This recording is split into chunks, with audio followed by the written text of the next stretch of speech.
오늘은 어린이 주일이기도 하고 또 창립 주일이기도 합니다. 오늘 하나님께서 우리에게 주시는 말씀은 행복에 관한 얘기예요. 이 세상에 사람이 살아가면서 가장 바라는 바, 그것은 이제 행복이라고 그러죠. 행복하고 싶다. 그러면 이제 다 얻은 것이죠. 제가 이번에 이 뜻깊은 주일을 준비하면서 이제 그 말씀이 생각나게 하셔서 성경을 찾아보니까 행복에 관한 그 말 단어가 별로 안 나와요. 이제 전도서에 몇 군데 나오고, 거기 이제 부정적인 의미에서 행복한 사람이 별로 없다 이런 얘기고, 행복하다 너희들이, 이 말은 여기가 처음인 것 같아요. 그만큼 행복이라는 말이 이제 귀한 말인데, 저는 한번 생각해 봤습니다. 제가 과연 행복한 사람인가. 그랬는데, 뭐, 그렇게 행복하지는 않은 것 같아요. 그러면서 우리 교인들은 행복할까 생각해 보니까, 그렇게 행복하지 않은 것 같아요. 근데 행복이라는 말을 많이 우리가 듣긴 하는데, 이제, 과연 내가 행복한지는 생각을 잘 안 하고 살죠. 그런데 행복은 이제 뭐, 많이 가져야 이제 우리가 흔히 행복하다고 생각하는데, 그렇지는 않다고 그럽니다. 우리나라는 이제 세계에서 한 10번째 잘 사는 나라인데 다들 행복하지 않다고 그래요. 근데 세계에서 가장 가난한 나라가 방글라데시입니다. 우리나라의 그 넓이에 비해 반밖에 안 되는 인구는 배가 넘어요. 1억이 넘습니다. 그런데도 행복 지수는 제일 높아요. 세계에서 가장 조그만 나라인 부탄이라는 나라, 그 나라 사람들이 행복하다고 그러고, 그 다음에는 거기는 조그만 나라에 인구가 80만밖에 안 되니까 그 산 중턱에, 높은 산 중턱에 있는데, 그 다음에 이제 방글라데시인데, 우리 생각하는 보면 정말 세계에서 제일 가난하니까 행복할 이유가 없는데 제일 행복하대요. 그 왜 그러냐? 그건 이제 바라는 바가 너무 크면은 행복하지 않고 바라는 바가 적으면 행복하다 그래요. 우리나라는 왜 행복하지 않냐면 간단합니다. 우리나라 1등 외에는 알아주질 않고 만족하지 못해요. 올림픽에 나가도 금메달만 뭐 알아주지 은메달 누가 땄는지 잘 모릅니다. 학교 다닐 때도 물론 1등만 해야 돼. 2등은 별로 안 쳐져요. 그래서 뭐 무슨 기업을 해도 세계 1등, 뭐 삼성이 세계 1등이다. 그럼 만족하고, 뭐 다른 나라가 조금 더 앞서간다면 국민 전체가 불안해하고 뭐야 이렇게.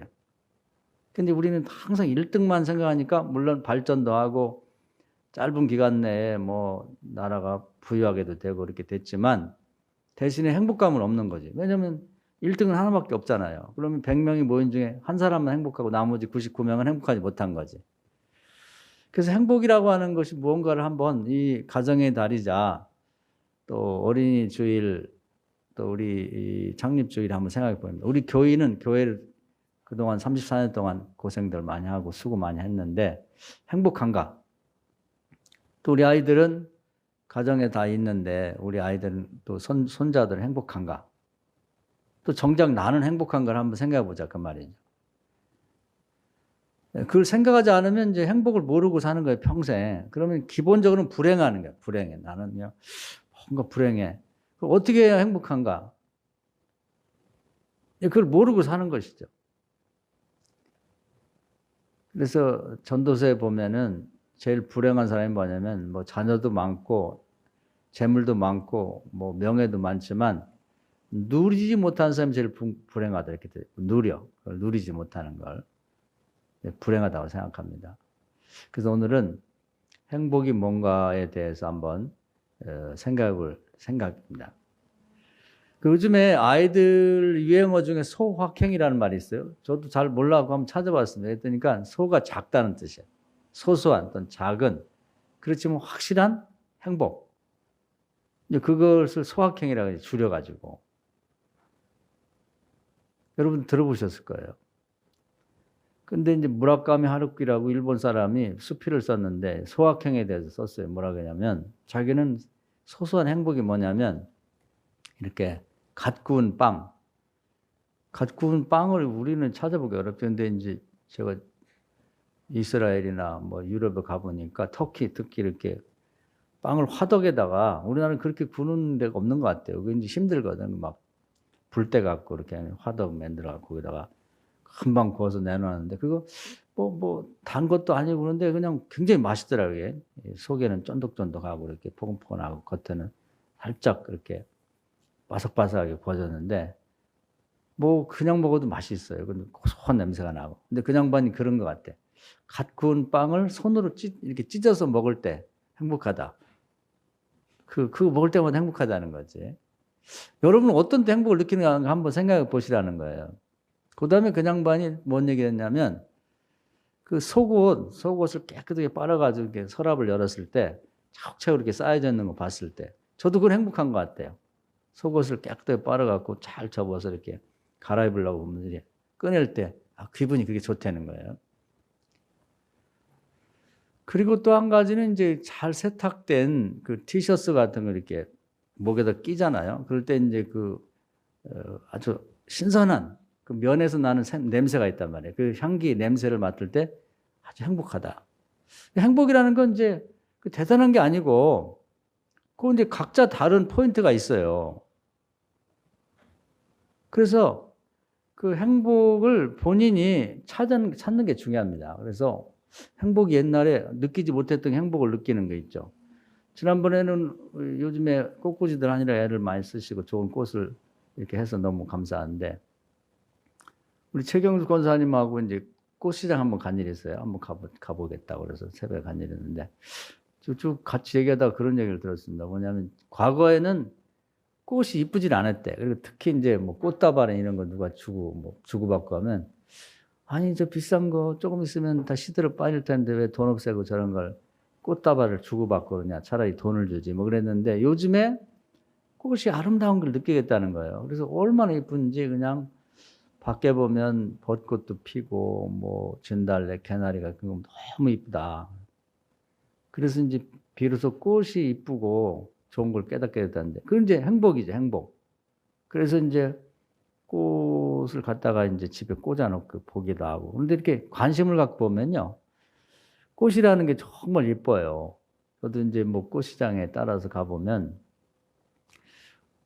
정말 특히 난 같은 것도 이렇게 보면 하나님이 어떻게 이렇게 색깔을 다 다르게 만드셨고 모양도 만들고 거기 뭐 꽃가루 하면 여기 무늬 같은 게 착착 점도 찍어가지고 정말 어떻게 이렇게 똑같은 게 하나 없이 잘 만들었을까 기가 막히죠. 그래서 이제 특히 이제 산 같은 데 가보면 조그만 꽃이 있어요. 그런 꽃도 자세히 들여다보면 그 작은 속에다가 진짜 기가 막힌 디자인과 그 모양과 색깔과 향을 넣은 거 보면 기가 막히죠. 그래서 이제 그런 꽃에 대해 관심을 갖게 되면 요즘에는 뭐 스마트폰이 좋아가지고 어디 가서 나무나 꽃 같은 게 있을 때 되게 모르잖아요. 옛날에는 뭐 그 책을 찾아봐야 되는데 지금은 네이버 같은 데 가서 이렇게 딱 찍으면은 사진 찍히면서 그게 뭔 꽃인지 그런 것이 다 나와요. 참 기가 막히죠. 관심만 있으면 얼마든지 즐길 수가 있는 거예요. 지나가다가 수많은 꽃들이고 또 그냥 자연에 들꽃들이 있을 때 궁금하잖아요. 그거 딱 찍어가지고 그 꽃말도 나오고 그 꽃이 무엇인지 그런 소소한 행복 그걸 각자가 찾아 나가야 됩니다. 그래서 매일매일 자기 삶 속에서 내가 불행의 원인이 어디 있나 하고 이제 행복이 무엇인가를 잘 발견해 나가는 거 그건 각자 자기가 누릴 수 있는 거죠. 뭔가 많아야만 행복하다고 생각하면 그 끝도 없는 거죠. 뭐 예를 들면 이재용 씨 같이 삼성 회장도 항상 뭔가 더 벌어야 되고 또 만족하지 못하고 요즘에 보면 이제 반도체 갖고도 이제 대만의 TSMC라는 그 회사하고 그냥 계속 서로 경쟁을 하거든요. 근데 아직 거기를 못 따라가니까 2등이야, 2등. 그러니까 뭔가 국민 전체도 저놈의 기업을 이기고 우리가 1등 해야 되는데 그래갖고 국민도 만족을 못하고 지금 세계 돈은 엄청 많이 삼성에서 벌어들이는데도 만족을 못해. 그 1등을 하고 나면 또 다른 기업을 경쟁 상대로 생각하고 그걸 또 이겨내죠. 그러다 보니까 그런 식으로 살게 되면 우리가 누리지를 못하고 계속해서 마음이 졸이고 그냥 답답하고 잠이 안 오고 이렇게 사는 거지. 그래서 우리가 행복을 한번 나는 무엇을 행복을 찾는지 한번 잘 생각해 보세요. 어떤 사람들은 맛있는 음식, 값비싸진 않더라도 어디 가면 뭐 짜장면이 맛있다. 그래가지고 가족들하고 어차피 한 끼 먹는데 거기 가서 같이 먹으면 행복을 느끼는 사람도 있고 또 거기에 전혀 관심이 없는 사람도 있어요. 여러분은 한번 생각해 보세요. 소소한 소확행. 나는 소소하게 행복을 느끼는 게 뭐 있는지. 그걸 아는 게 굉장히 중요합니다. 그래서 그걸 정기적으로 이렇게 일주일에 한 번이라도 꽃을 좋아하게 되면 꽃시장을 한번 가보고 또 산에 무슨 꽃이 폈나 적어도 뭐 자기 주변에 산이 다 있으니까 거기 가보면 그 철철이 꽃이 피거든요. 그럼 무슨 꽃이 있구나 요즘 스마트폰에 찍어서 확인도 해보고 그걸 저장도 해보고 다시 집에 와서 확인해보고 그 행복이거든. 행복. 그 행복이 조금씩 계속 누적이 돼야 행복한 사람이 되는 거예요. 근데 이제 자기 이룰 수 없는 목표만 세워놓고 계속 그걸 이루지 못한다고 고민하게 되고 속상하게 되면 불행한 사람이 되고 우울증도 그렇게 되는 거거든요.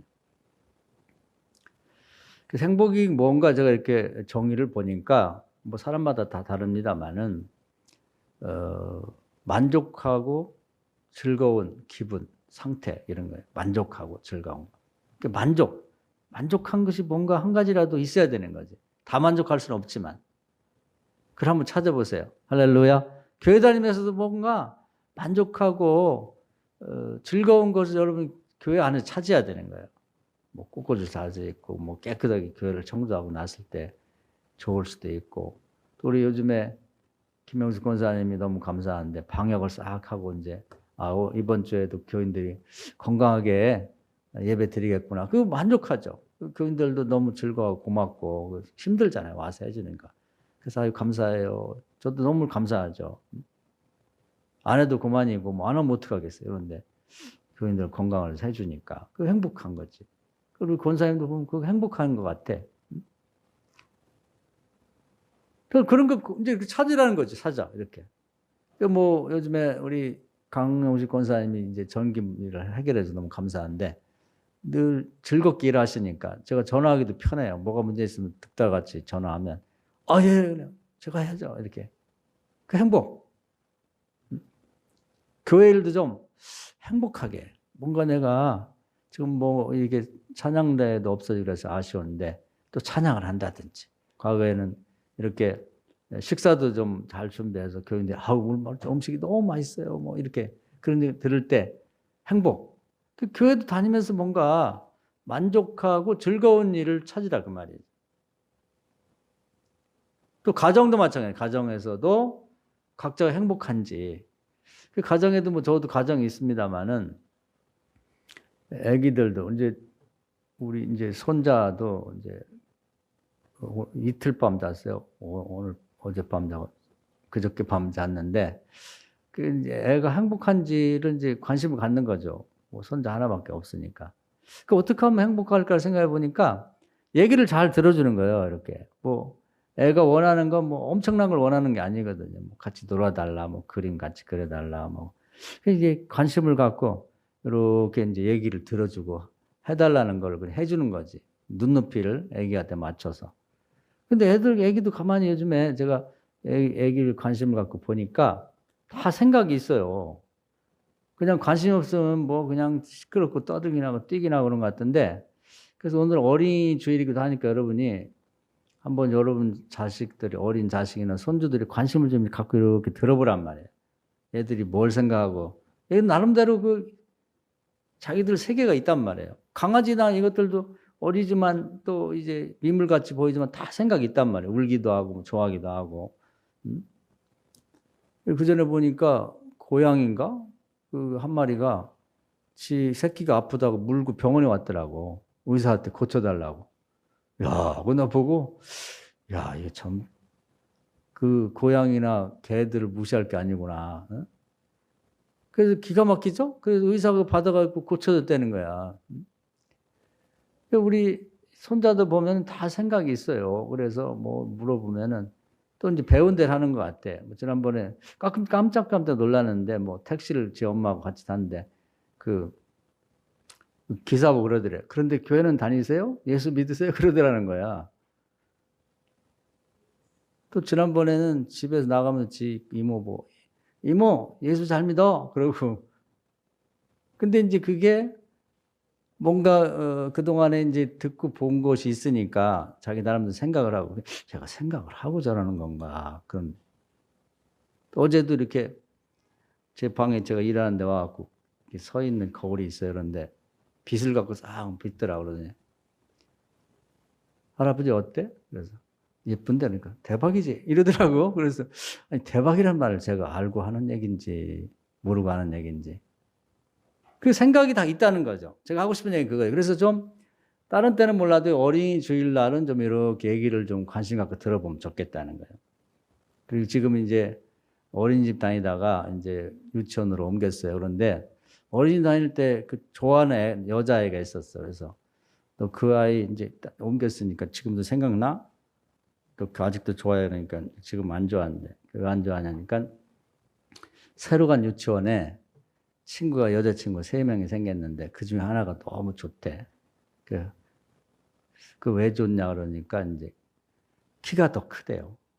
그리고 이쁘고 그리고 이제 자기가 볼 때 지난번 어린이집에 있을 때의 그 아이의 엄마 아빠는 경찰인데 무섭대. 엄마도 무섭고 아빠도. 그런데 이번에 그 여자친구애는 엄마를 봤는데 예쁘고 아버지는 착하게 생겼대. 그러니까 자기 생각이 다 있는 거야. 근데 어떻게 이런 얘기를 하지? 그래서 어린이집 다닐 때 다시 가고 싶어? 어린이집은 이렇게 싫대. 왜 그러냐니까 거기 애들이 어떤 때 물기도 하고 핥히기도 하고 때리기도 했는데 그래서 그럼 너도 물고 때리고 그냥 핥히지 그랬으니까 안 되지 할아버지 친구인데 동생한테 그러면 안 돼. 자기는 안 한다는 거야. 그러니까 뭔가 그 어리지만 그 생각이 다 있구나. 그래서 제가 때리지 너도 그런 말을 한 제가 미안하더라고. 애들이 이렇게 생각하는구나. 그 애들도 다 나름대로의 그 생각이 있다는 거 어리지만은 이제 뭐 5살인데도 어른 못지않게 나름대로의 자기 그 뭐 가치관도 있고 생각도 있고 비교도 하고 이런 게 있단 말이에요. 그래서 야 애들에 대해서 관심을 가져야 된다. 그리고 3살까지 정말 그 인성 같은 게 다 형성이 된다는데 3살벌을 여든 간다고 하는데 혼내고 뭐라고 할 게 아니라 좀 얘기를 잘 들어보고 자꾸 얘기를 이렇게 뭘 지시하고 명령하기보다는 자꾸 어떻게 뭘 생각하는지 이렇게 한번 얘기를 들어보면은 그 나름대로 다 생각이 있어요. 안 들어주니까 그렇지. 그래서 이제 그런 걸 들어주면 이제 되게 좋아하는 것 같아요. 그래서 여러분이 이 어린이 주일을 맞이해서 어린이를 한번 이렇게 깊이 생각하고 뭐 딴 아이들 만날 게도 없고 그러니까 여러분 손주들, 자녀들, 젊은 사람들은 자꾸 얘기를 한번 관심 갖고 귀 기울여주는 거. 그러면 이제 애들이 행복감을 느끼는 것 같아요. 그게 만족한 거지. 뭔가를 말하고 싶은데 조용히 해! 이런다든지. 그리고 뭐 핸드폰 같은 걸 주고서 야 이거나 보고 있어 떠들지 말고 이렇게 무시를 해버리는 것이 문제인 것 같습니다. 그래서 교회와 창립 주일인 겸 또 이 어린이 주일 겸 제가 뭐 그런 예를 들었습니다만은 성경에서는 그러면 오늘 뭐라고 말씀하고 있는가? 오늘 행복이라는 말이 여기 나오는데요. 13절만 한번 읽어볼까요? 내가 오늘 시작.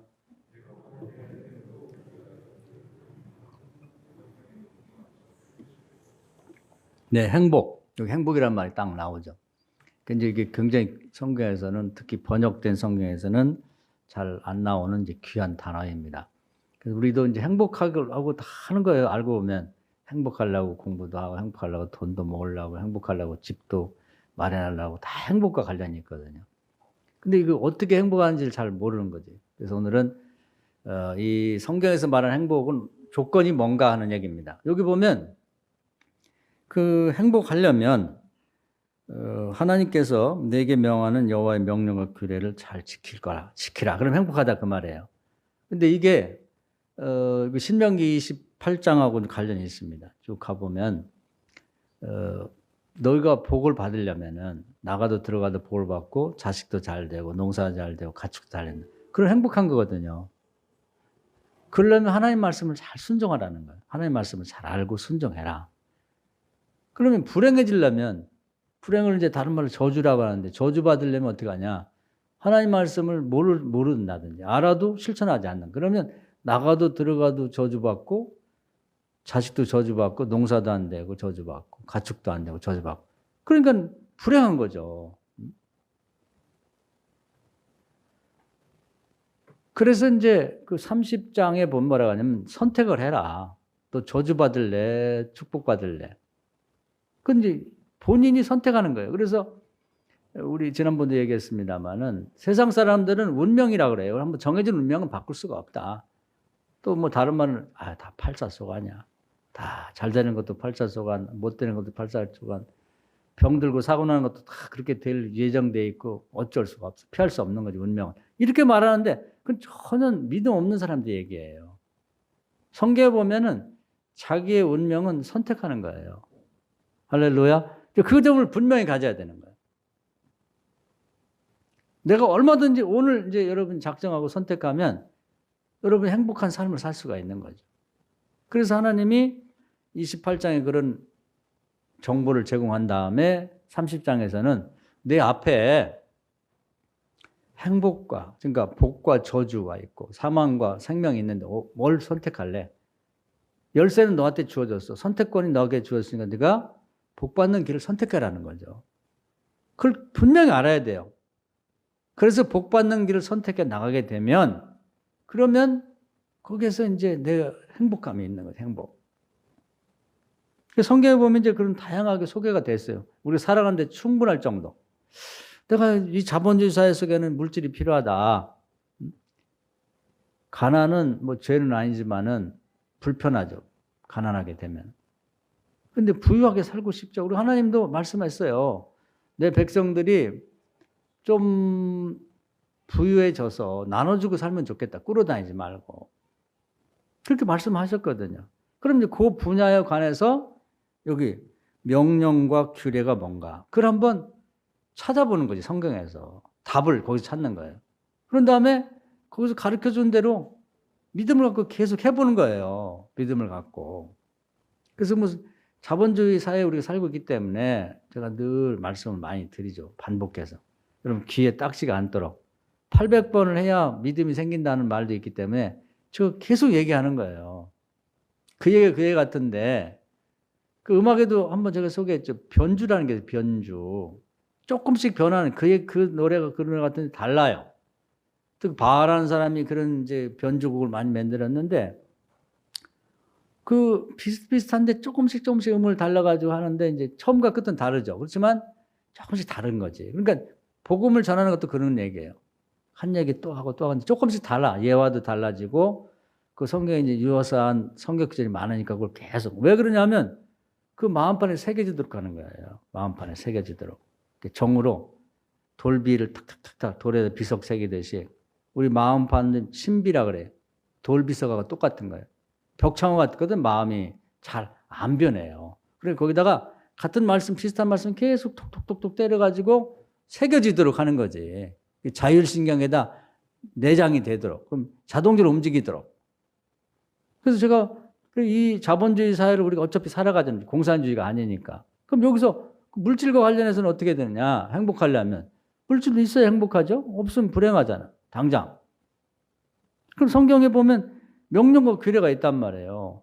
11조 잘 드리고 자꾸 나눠주고 그러면서 기대를 하는 거지. 이게 어떻게 나에게 흔들어 넘치게 되받게 돌아오는지 또 하나님께서 쌓을 것 없는 축복을 얹어서 나에게 되돌려주는지를 자기가 실제 생활에서 경험하는 거예요. 그런 거 안 그런 거 해보라고 했거든요. 말라기 3장에 보면. 그걸 한번 해보는 거지. 근데 한 번 하고도 당장 올 수도 있고 하나님 믿음을 보시려고 한 달, 두 달, 1년 지난 다음에 줄 수도 있는데 반드시 주신단 말이지.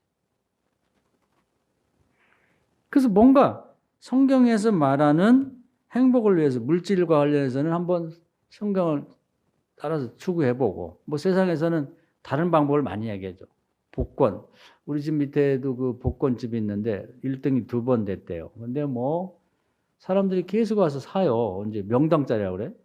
또 어디 서울은 뭐 1등 15번인가 된 집이 있다는데 아주 거기는 뭐 줄을 쫙 서 있다고 그래. 이제 그 용한 집이니까.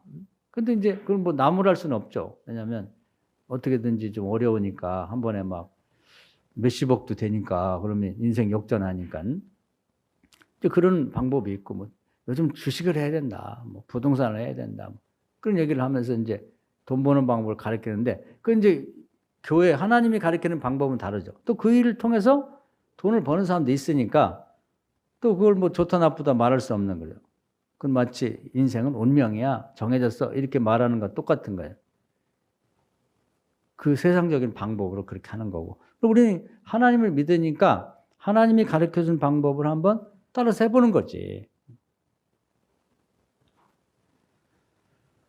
그리고 이제 또 뭐 병이 걸렸다. 예수님이 하신 말씀이에요. 중점 사업이 가난한 자를 부유케 하고 병든 자를 치유하시고 귀신을 몰아내고 그리고 또 어렵게 무슨 문제 갇힌 사람을 풀어주는 게 주님이 중점 사업이니까 저도 이제 거기에 입각해서 계속 말씀드리는 거예요.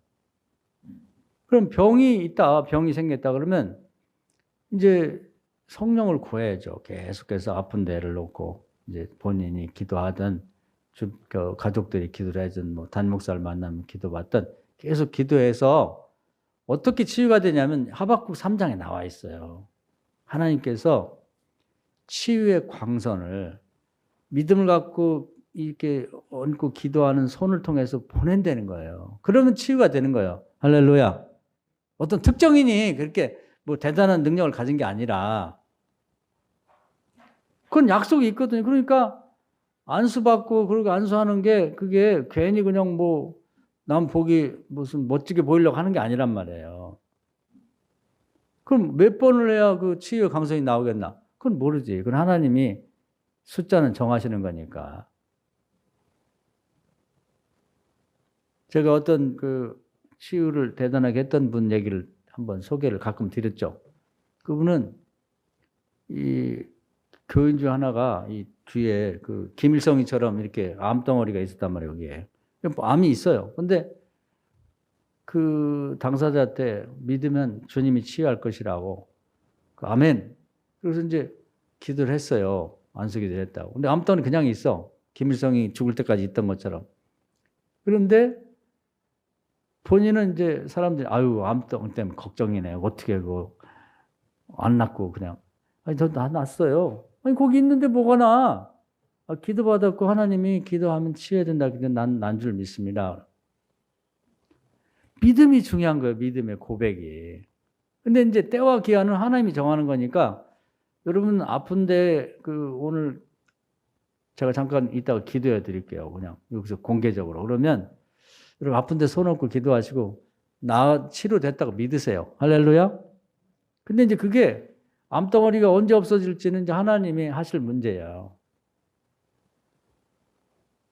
근데 무려 1000번을 했다니 1000번. 또 믿습니다 했는데 안 없어졌어. 낫긴 낫는데 지금 그 겉모습만 없어지지 않다고 믿는 거지. 그런데 1000번을 했을 때 딱 손을 떼는 거 암덩어리가 없어진 거예요. 아니 진짜 암이 여기 있었나? 싶을 정도로 그냥 여기가 옛날 그 자연스러운 모습으로 그냥 이 목이 변해버렸다는 거예요. 할렐루야. 치유의 광선. 근데 그게 때와 기한은 하나님이 정했는데 어떤 사람은 자기가 10번을 기도했는데 안 난다고 말이야. 이게 아니 여러분 암 같은 게 한번 걸리면요. 완치된 다음에 5년을 잘 버텨야 돼. 여러분이 그동안 잘못해갖고 병이 생겼든 어떻게 됐든 병이 생겼고 아니면 조상 때부터 내려온 괴질 같은 게 여러분에게 있는데 여러분이 믿음도 없이 그냥 한번 손대고 기도했다고 그냥 나을 것 같아요. 그게 그런 식으로 낫질 않지. 계속 기도하셔야 돼. 믿음을 갖고. 할렐루야. 치료해준 줄 믿고. 언제까지? 치유의 강선 여러분 손을 통해서 나갈 때까지 그걸 기도를 해야 되는 거지. 그냥 뭐 정성도 없고 믿음도 없고 그냥 한번 에이구 여러분 그렇게 하거든요. 여기 상처난 것도 덧나요. 덧나. 깨끗이 씻고 그리고 거기다가 뭐 상처도 무슨 마데카설도 바르고 2번, 3번 하고 그렇게 해야지 낫는 거지. 옛날 지금은 이제 좋은 약이 있어갖고 쉽게 낫지만 옛날에는 잘 안 나요. 그래서 이 하나님이 정한 명령과 규례. 규례라는 건 이제 실제 그렇게 해서 치유받은 사람들 예가 많잖아요. 남에서 소경된 사람이 번쩍 눈을 떴거든. 근데 멀쩡하던 눈이 아파서 뭐 이상이 생겼다. 그럼 뭐 기도하면 낫는 거지. 소경도 낫는데. 그런 규례, 전례가 있잖아요. 또 다리가 아파 죽겠다. 그러면 기도해야죠. 계속 붙들고 기도해. 한 번 기도하고 10번 기도하고 안 난다고 하면 되나? 1000번 기도한 사람도 있는데. 내 믿음이 온전해지고 정말 하나님께서 정한 때가 될 때까지 끊임없이 계속 기도하다 보면 치유의 광선이 쭉 내려가면서 아팠던 안진병이 일어날 수 있는 그 능력이니까 아픈 병 그까짓 거 멀쩡하던 다리가 아픈데 낫지 않겠어요? 할렐루야. 그런 믿음을 가지란 말이에요. 두 마음 갖지 말고 날라나 안 날라나 날라나 안 날라 그렇게 하지 말고 그냥 낫는다고 그냥 한 마음을 먹어버리란 말이에요. 그리고 꾸준히 해보세요. 11주도 한 1000번은 한 다음에 뭐 그걸 각오를 하면 놀라운 일이 나는 거지. 한 3번 하고 안 되는 것 같아. 아유 다성. 그래도 될 일이 어딨냐 이 말이에요. 세상에 다 우리 그 김연아는 저 어디 이제 박사학위 하고 뭐 이제 연구원 하고 있는데 거기 보면 무슨 뭐 바이러스나 뭐 이런 거 이제 뭐 이렇게 배양하고 한다는데 다닌다는데 그런 거 연구할 때 한 번에 되나요? 수백 번, 수천 번을 또 하고 또 안 되나 해가지고 생각나면 또 밤에도 벌떡 일어나갖고 뭘 메모도 하고 뭐 컴퓨터도 켜보고 또 실험실에 가서 또 해보고 그러다가 이제 맞아떨어지면 아 이게 되는구나. 그렇게 되는 거지. 그걸 평생에서 못하면 자식이 하고 안 되면 3대째 가고 그래서도 되는 경우가 있는 거거든요. 그 두 마음 품지 말고 하나님이 된다고 했으면 된다고 믿자고. 할렐루야. 믿잔 말이에요. 네? 우리가 성령 받고 능력 받는 거 마찬가지예요. 한번 그냥 아유 성령 받고 능력을 주세요. 그리고 안 온다고 그냥 많단 말이에요. 그런 경우가 어디 있어요. 5번, 6번, 10번. 그러나 하나님 말씀했어요. 오래 걸리지 않는다. 우리가 온전히 믿을 때까지 계속해서 필요한 걸 구하란 말이에요. 그래서 이 세상에서 가장 괴로운 사람은 뭐냐? 불행한 사람. 오늘 주제가 행복이니까 불행한 거. 괴로운 사람은 뭐냐면 두 마음 품는 사람이에요. 그러니까 그 우리 인류의 조상인 이 아담과 하와도 보면은 선악과를 먹지 말라면 안 먹으면 근데 끝나잖아. 근데 저 뭐 자꾸 같이 쳐다보고 보암직도 하고 먹음직도 하고 지혜롭게 될 것도 하고 저것만 먹으면 하나님처럼 될 것. 아니 왜 그런 생각을 하냐고. 가장 불행한 사람이에요. 갈등이 자매 하나 그걸 먹고 싶어갖고 그냥 생각하면 침이 나오고 말이지. 그 왜 그러지? 그러니까 그런 사람이 가장 불행하고 왜 먹고 싶은데 못 먹으니까 잠이 안 오는 거지. 그래서 나중에 저주받았잖아요. 아브라함도 훌륭한 사람인데 제일 괴로울 때가 뭐냐면 부인이 2명이어가지고 하나님이 첫 부인한테 아들 준다 해서는 좀 진드가 기다리면 줬는데 그걸 못 참고 10년이 지났는데 안 되니까 이거 안 되겠다고. 부인도 여보 다 늙어갖고 애야 내 처벌 얻을 테니까 애 낳아. 이렇게 이제 우리 믿음을 갖고 지키려고 할 때 아마 그 다음에 정도면 임신했을지 몰라. 그런데 그 입이 방장해. 생각이 방장해. 한 마음을 먹으면 되는데. 지가 무덤을 판 거지. 그래갖고 첩을 얻어주는 바람에 또 그 젊은 여자하고 걔를 쭉 놔버렸네. 이스마엘이라고. 그러니까 이제 이 첩이 애도 못 낳는 늙은이가 나가라고. 내가 이제 부인 되겠다고. 남편을 자꾸 꼬드기고 막 남편도 이제 그렇게 늙어가지고 애를 보니까 지금도 늦둥이 나면 그렇게 이쁘다는 거 아니에요. 그런데 그 방에만 가 있고 거기 가면 뭐 하하호호 이쁘다고 해서 그러니까 이제 부인을 얻어준 본부인 사라는 미치겠는 거지. 다 조그만 소리에도 소곤소곤해 다 귀에 들어오고 말이지. 그 나가라고 그러니까. 그러니까 두 여자가 있으니까 두 마음이니까 괴로운 거예요. 그래서 본부인한테 와서는 안 웃은 것처럼 하고 뭐 아유 뭐애 나냐 그렇지 뭐. 그렇게 말해도 그런 말 자체가 기분 나쁜 거지. 그래서 아주 죽을 지경인 거예요. 저쪽 방에 가면 작은 부인이 뭐라고 이쪽 방에 가면 그렇게 좋아 있으니까 뭐 이러면서 아주 시기 질투라고. 그냥 죽는 게 낫지 않 늙어가지고 그 괴로워 죽겠는 거죠. 그랬을 때 하나님이 오셔갖고 책망을 하고 너 왜 하지 말란 짓을 그러냐. 두 마음 품고. 13년 만에 오셔갖고 책망을 하죠. 그래서 이제 본인이 결단하고 작은 부인하고 애를 내쫓아버려요. 하나를 끊어버린다고. 그래서 집안에 평화가 왔죠. 그랬더니 이제 하나님이 그 나간 그 둘째 부인 하갈과 아들을 이스마엘 광야에서 죽게 생겼어요.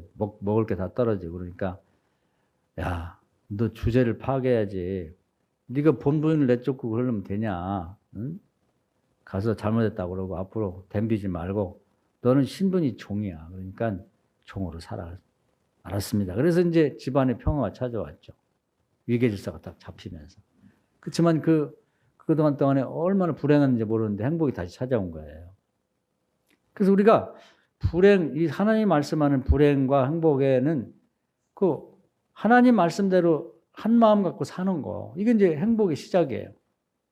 그래서 마태복음 5장에도 보면 이제 복에 대해서 이게 팔복 얘기를 하는데 그 첫 번째가 심령이 가난한 자가 복이 있다.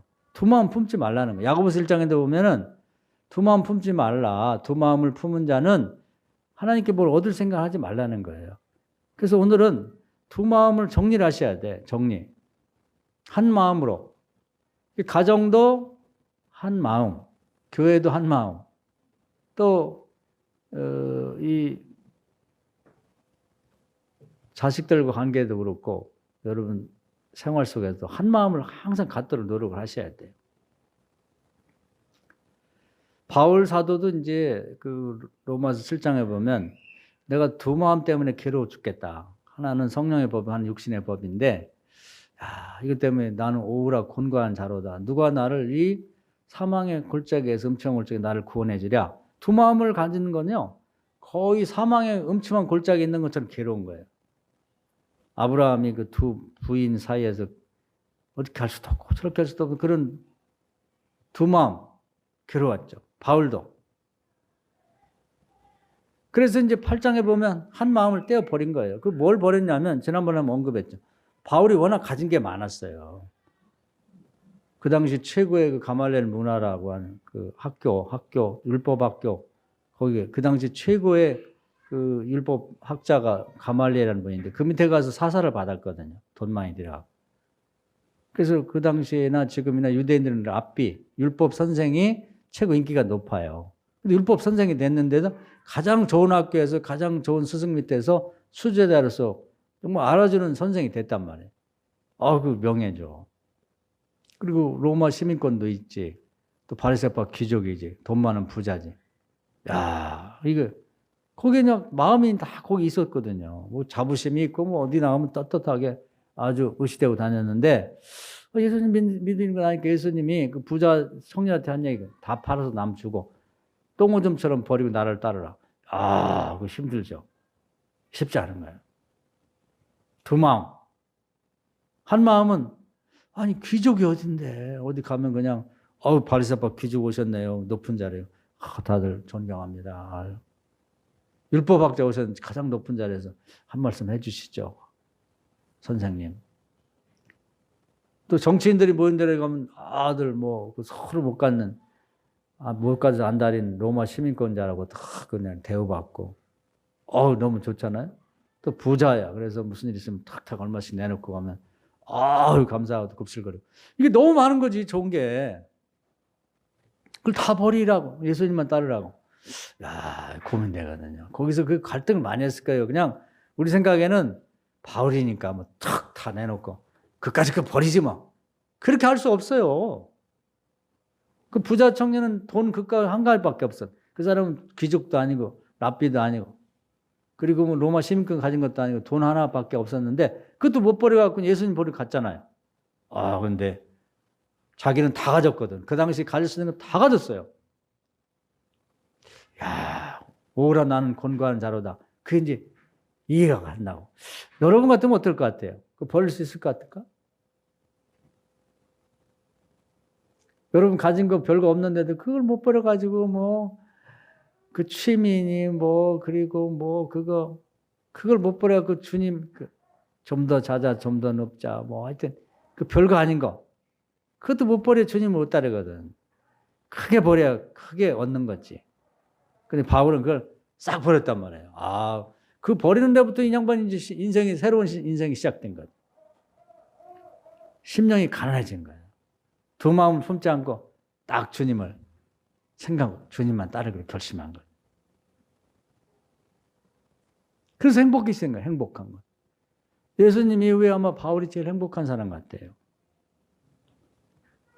그래서 우리는 이 두 마음을 품는 거, 여기서부터 이제 그 한 마음으로 돌아서는 데서 행복이 있다는 거예요. 그래서 가정에서도 통일을 한번 해보세요. 가정도 뭐 하여튼 하나로 이렇게. 우리 이번에 제가 우리 현경 권사님 댁에 신방을 갔는데 우리 권사님이 행복하신 분 같아요. 뭐냐면 제가 보니까 거기서 일산이 멀더라고. 2시간 반에 걸쳐서 오신다는데 저는 이제 사실은 두 가지 생각이 있어서 아유 권사님 먼 데서 오시는데 본인이 어디 가까운 데 교회 찾아서 다니시면 좋겠다 하는 생각도 있고 아유 그러면 응원하고 뭐 그런 경우가 많으니까 아유 그렇게 하시라고 뭐 그렇게 하고 싶었는데 쭉 말씀을 듣는 거 보니까 듣다 보니까 결심이 분명해요. 뭐 아들도 뭐 엄마 왜 교회가 여기도 많은데 왜 거기까지 가냐고 그러는데 뭐 모르니까 새벽 기도는 이제 그 동네에서 하시기로 했고 아들한테 그랬다고 그래요. 너도 하고 싶은 거 다 하는데 나 한 가지 소원은 내가 힘 있는 데까지는 성남으로 갈 테니까 그걸 말리지 마라. 그래서 아들도 동의했다고 그래요. 그래서 그 먼 데를 이렇게 오시는 거 보니까 너무 감사하죠. 그래서 우리 권사님 마음이 하나구나. 그 한 마음 갖고 그렇게 살아오신 것 같아요. 그러면서 이제 그 6.25 전쟁 나고 뭐 이제 피난하고 얘기를 내가 처음 들어봤어요. 그전에는 뭐 간당간당 실망하다 보니까 그런 얘기를 못 들었는데 고생을 무지하게 하셨더라고.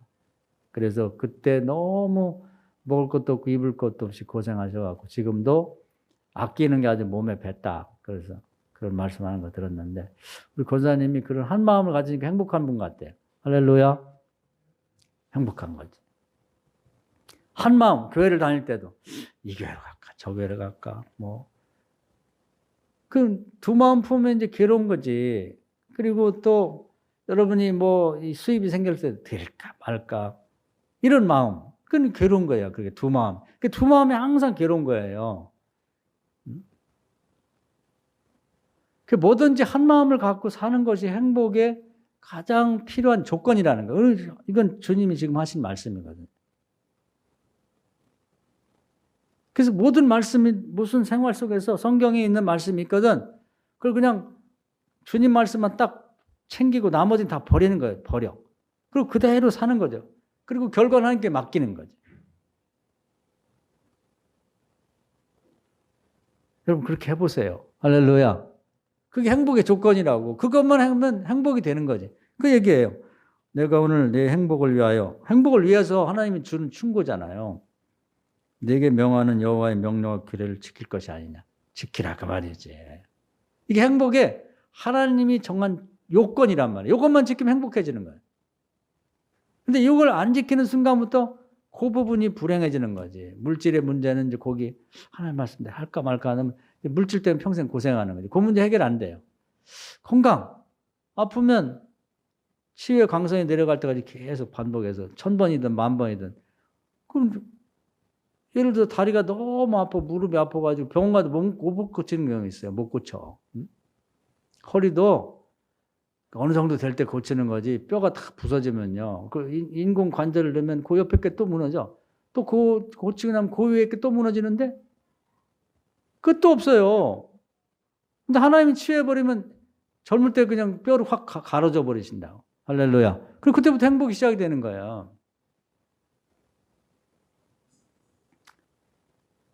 요즘에 못 고치는 게 많아요. 류마티스 같은 거 뼈, 여기 모든 연골마다 다 뼈마다 이게 이제 뭐가 병이 들어가면 그 뼈가 하나야만 고치지. 전국적으로 다 아픈 걸 어떻게 고쳐, 이거? 그거요. 뭐, 알로에 먹고, 뭐, 별거 다 하고, 뭐, 줄기세포 하게도. 줄기세포도 뭐, 한 군데 해야지, 이걸 다 하지.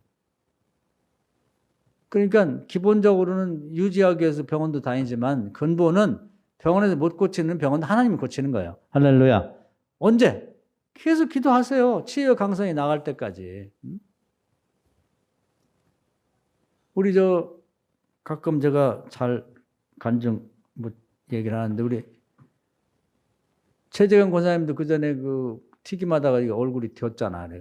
그 튀김 뜨거운 기름이 타가지고 그리고 껍질이 벗겨져 갖고 흉터가 한번. 그 제가 계속 기도하라고 그때는 이제 보혈의 기도하라고 했는데 어느 날 갑자기 이렇게 다 나버렸어요. 흔적도 없이. 진짜인지 거짓말인지 지금은 표가 안 나거든. 하나님 고치면 이렇게 완벽하게 고치시거든. 치유의 강선이 도달할 때까지. 10번이든 100번이든 기도해서 기본적으로는 유지하는 건 의사들이 하지만 완벽하게 고치는 하나님 고치니까 한번 그렇게 해보세요. 할렐루야. 요즘 신경들을 많이 써가지고 배 아픈 사람도 있고 우리 최영 권사님도 이제 수술해가지고 이제 아파서 낫지 않고 그러는데 의사가 할 때까지는 의사가 하는 수준까지만 하면 그 다음에는 이제 나머지 하나님이 하시는 거예요. 어떻게? 치유의 강선이 내려가서 확 태울 건 태우고 없앨 건 없애고 봉합할 건 봉합할 때까지.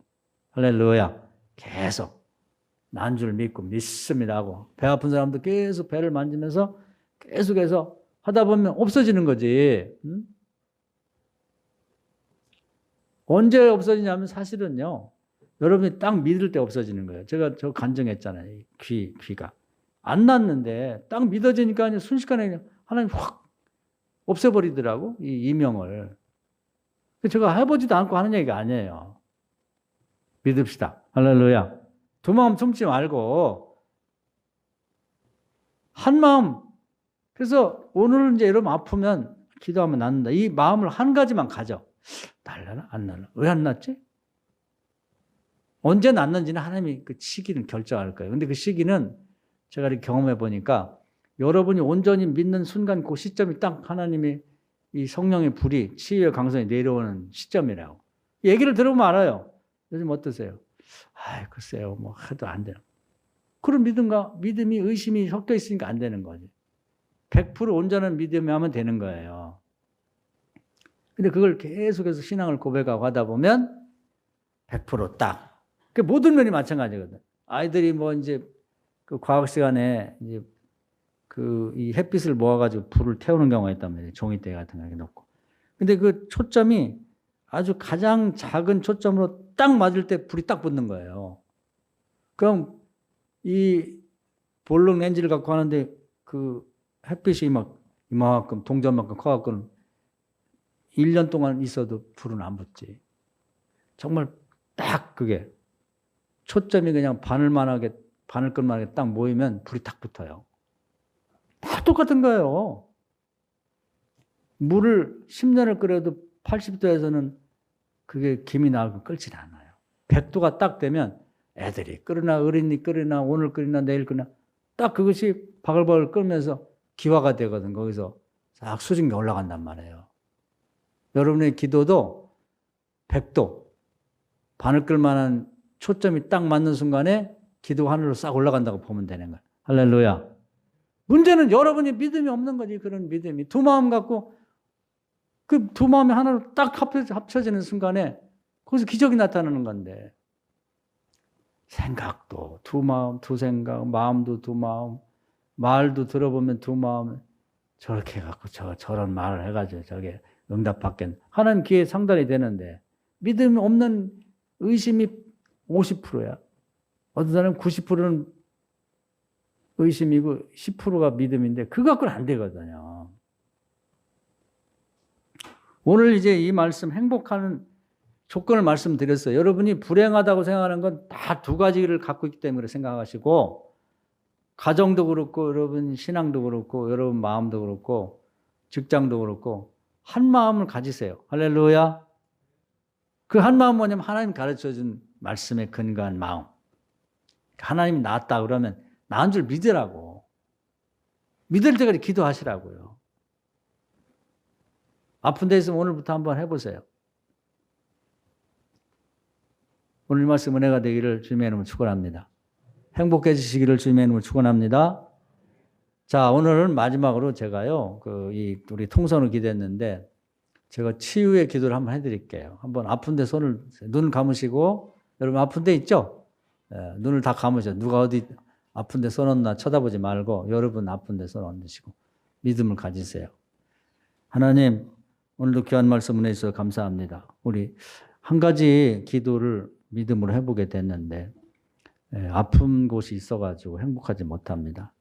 혹시 오늘 이곳에 코로나 기운이 있는 사람이 있다면 치유해 주시고, 또 허리가 아프고 머리가 아프고 배가 아프고 무릎이 아프고 다양한 수술한 자리도 아프고 안 아픈 곳이 없이 다들 아픈데 믿음으로 손을 얹었습니다. 하박국 3장에서 주님 말씀하기를 치유의 광선을 보내셔서 아픈 걸 치료한다고 했사오니 주의 종이 오늘 믿음을 갖고 또 우리 교인들의 믿음을 보고 기도할 때 주님께서 약속한 대로 치유의 광선을 보내서 깨끗하게 치유하여 주시옵소서. 또 기도 받은 다음에는 난 줄 믿고 가면서 집에서도 겉보기에는 안 난 것처럼 보여도 주님의 약속을 믿고 계속 때와 기한 하나님이 정하시니 그 증상적 또 모양까지 다 없어질 때까지 또 아픔까지 다 없어질 때까지 끊임없이 믿고 기도해서 완치되는 축복을 받게 해 주옵소서. 나사렛 예수님의 이름으로 간절히 기도하오니 더러운 질병들은 다 떠나가고 주님의 이름으로 치유의 광선이 내려와 아픈 곳을 다 치유해 주옵소서. 축복함 예수님의 이름으로 기도합나이다. 아멘.